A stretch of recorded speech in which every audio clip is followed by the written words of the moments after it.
Bonjour, j'espère que vous avez passé une belle fin de semaine. Aujourd'hui, on est lundi, le 25 mai. Il vous reste pas grand jour d'école, mes chers. Puis, on va continuer avec le gain mécanique. Donc, si tu te rappelles bien, le gain mécanique, c'est un rapport entre la force produite par la machine et la force appliquée à la machine. Donc, la dernière fois que je vous ai vu, on a rempli les notes ici, puis vous avez fait des exercices sur le gain mécanique. Aujourd'hui, on va comprendre que le gain mécanique a différentes formules pour chaque pour chaque machine. Donc, on va commencer avec le gain mécanique du levier. OK? Donc, le levier, on se rappelle que le gain mécanique, c'est la charge divisée par l'effort. Alors, pour le levier, ça va être le bras de levier divisé par le bras de charge. Donc, petite note, vous devez peut-être vous rappeler de où à où est le bras de levier et de où à où est le bras de charge. Donc, si j'étais toi, j'irais revérifier mes notes. On va faire un exemple ensemble. Supposons que tu es dans un camion qui s'enlise dans la boue. Toi et le chauffeur, vous utilisez une branche comme levier pour sortir le camion de la boue. Si vous exercez une force de 500 newtons à la branche et que le camion pèse 2500 newtons, le gain mécanique sera de. Donc, je remarque que ma formule pour mon gain mécanique est la charge divisée par l'effort.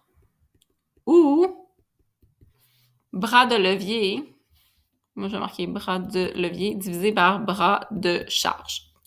Pour cette question en particulier, je n'ai pas une photo et je n'ai pas bras de levier et bras de charge. Donc, je vais plus m'engager dans cette direction. Ça va m'aider.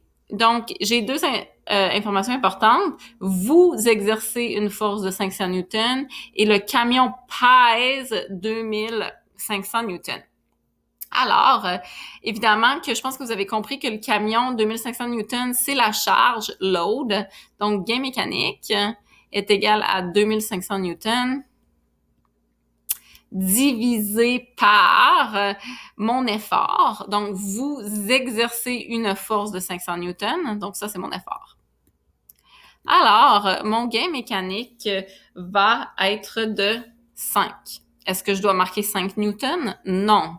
Avec le gain mécanique, il n'y a pas de rapport. Donc, le levier a exercé une force 5 fois plus grande que la force que tu as exercée sur lui. Le levier a donc rendu la tâche de soulever le camion 5 fois plus facile. Toute machine qui a un gain mécanique supérieur à 1 permet à la personne qui l'utilise de déplacer une charge importante en exerçant moins de force. Rappelle-toi qu'il est possible d'avoir un gain inférieur à 1. Donc, suppose que tu te promènes à bicyclette et que lorsque tu pousses la pédale vers le bas, tu exerces une force de 736 newtons. La force résulte,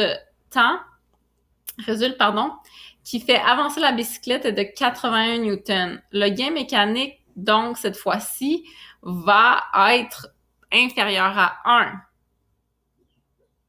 OK? Il est aussi possible d'avoir un gain mécanique qui est exactement égal à 1. OK? Donc, suppose que, par exemple, une force nécessaire pour hisser un drapeau sur son mât soit de 120 newtons, la force de la charge du drapeau est aussi de 120 newtons. Donc, par conséquent, la force produite divisée par la force appliquée ou la charge divisée par l'effort serait 120 divisé par 120, ce qui me donnerait un gain mécanique de 1. Maintenant, si je regarde le gain mécanique du plan incliné, OK, c'est encore une fois la charge sur l'effort, mais cette fois-ci, c'est un petit peu plus facile. C'est la longueur divisée par la hauteur qui va me donner mon gain mécanique. OK? Puis cette fois-ci, moi, j'aime vraiment mieux utiliser cette formule parce qu'à chaque fois que j'ai l'image, ben ça m'aide beaucoup. Donc, on fait un exemple ensemble. Il y a une rampe de 6 mètres de long et de 3 mètres de haut. Quel est le gain mécanique? Donc, si je poussais un Chrome Cart, par exemple. Donc, mon gain mécanique est vraiment la longueur divisée par la hauteur. Donc, 6 mètres de long. Donc, 6 mètres divisé par 3 mètres, ce qui va me donner un gain mécanique de 2. Donc, ici, le gain mécanique est de 2. Donc, je vais vous inviter à faire des exercices sur le gain mécanique. Si tu penses que tu as bien compris, je te laisse aller. Vas-y, essaie les 2 pages. Si tu n'as pas bien compris ou que tu aimerais avoir plus d'exemples, je vais faire 2 exemples de votre feuille d'exercice dans le prochain vidéo. Donc, je t'invite à aller le regarder.